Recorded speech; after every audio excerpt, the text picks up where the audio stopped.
बिस्मिल्लाहिर्रहमानिर्रहीम।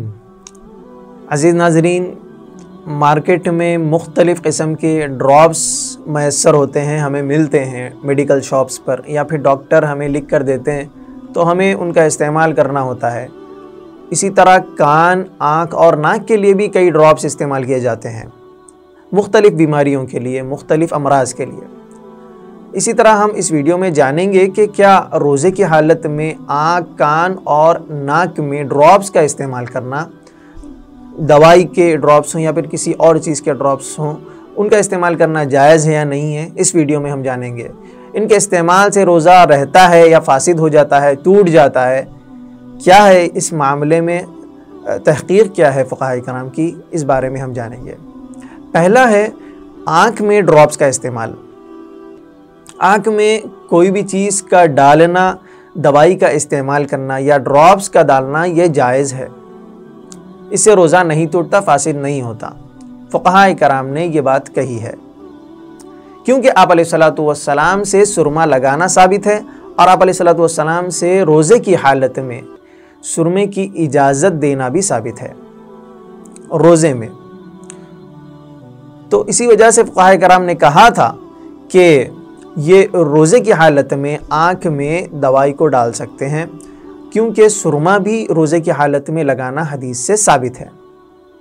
फ़ुक़हा कराम ने इसकी जो वजह बतलाई है, जो अक़ली वजह है, वो ये कि आँख एक ऐसा रास्ता नहीं है, मोतबर रास्ता नहीं है कि जिसके ज़रिए बदन में कोई भी चीज़ को दाखिल किया जा सकता है, और वो आँख में कोई भी चीज़ डालने से हमारे पेट तक डायरेक्ट वो चीज़ नहीं पहुँचती।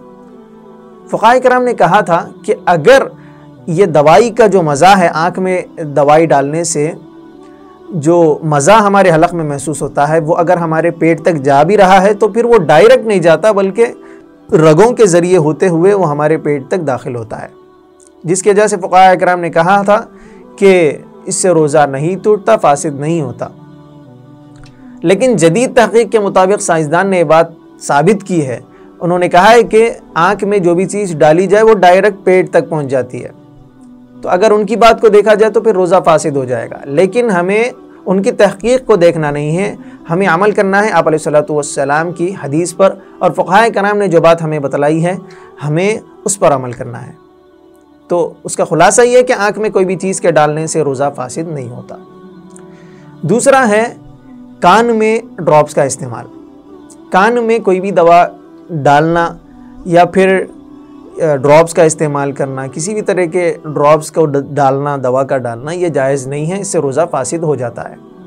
अगर वो दवा हमारे अंदरूनी हिस्से से अंदर चली जाए, यानी कि पर्दे से अंदर चली जा रही हो, उस वक्त में फ़ुक़हा कराम ने ये बात कही थी, क्योंकि फ़ुक़हा कराम ने कहा था कि जो भी चीज़ कान में डाली जाती है वो डायरेक्ट हमारे दिमाग या फिर मैदे तक, पेट तक वो चीज़ पहुँच जाती है, जिसकी वजह से फ़ुक़हा कराम ने कहा था कि इससे रोज़ा फासिद हो जाता है।